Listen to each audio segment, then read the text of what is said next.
Got on us at halftime.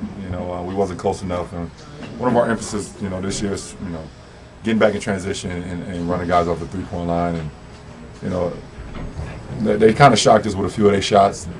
Still wasn't close enough, and if you go over the last couple of years with the Bulls teams, they haven't really, been a perimeter shooting team, and got to kind of change that now. That's the second game, preseason game and today, but they shot the ball extremely well from the perimeter. So, we changed that in the second half. We got a little closer to them, made them miss some shots, got a couple 24-second shot clocks, and that worked in our favor. Ron, does anything change for you when you're labeled a point guard?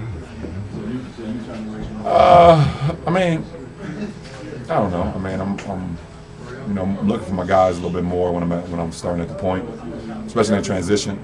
I'm kind of being more of a precision passer. I'm not kind of full speed ahead in transition. I'm kind of looking and seeing what's going on, getting my guys involved.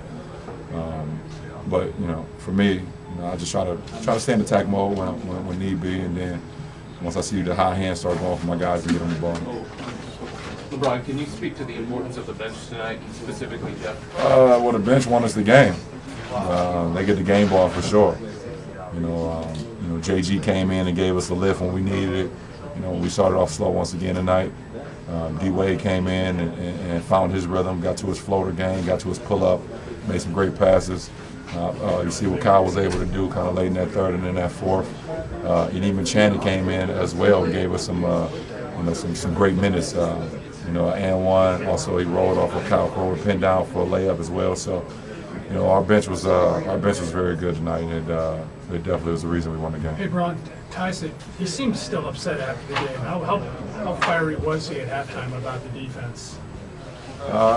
What did he say? He seemed upset that you guys just didn't come out. I'm not going to make. If he didn't say anything, I'm not going to say He talked before we answered. Listen, Coach Lue was great.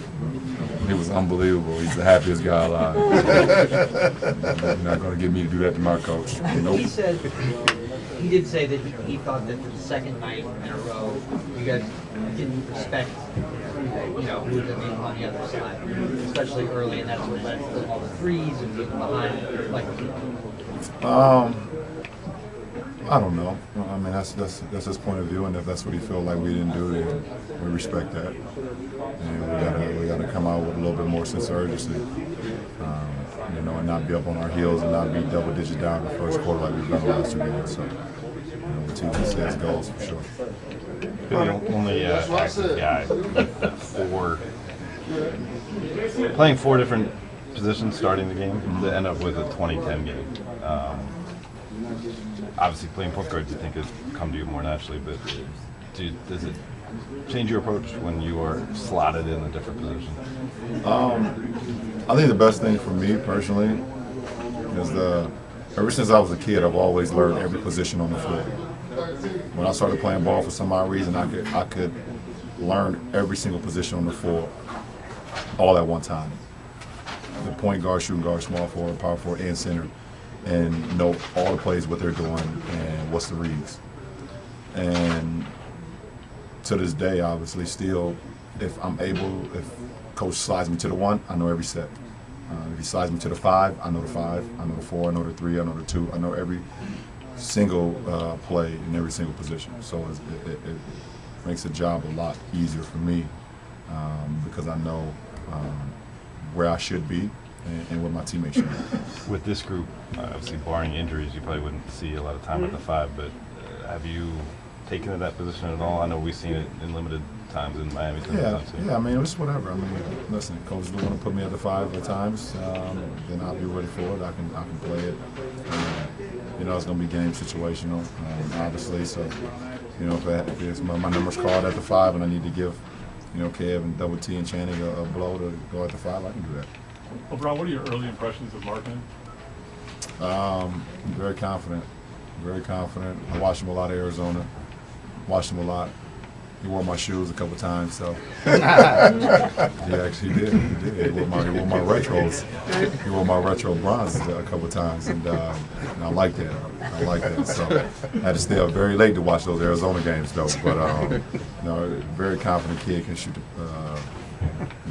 He said, "Nobody can shoot the heck out of the ball," and he's going to continue to get better. And the best thing about it is he get an opportunity, so you can kind of, he can make mistakes, he can learn on the fly, but he's going to play a lot because he's good. It seems like he's learning, so that's good. So he's a good player. LeBron, Brooklyn had a battle tonight with Orlando. They're off to a pretty good start. Just your thoughts on them early in? Well, you just said it. They kind of play similar to Chicago, and I watched them the other night, and they played at home versus Atlanta, and was able to get a good win against Atlanta at home. And even though with the loss tonight, they've been playing some good ball. They've been scoring the ball, very efficiently. So we got to be ready for it. After all the battles you've had against the Bulls through the years, what's it like looking on the other side of the floor now and seeing this group of Bulls?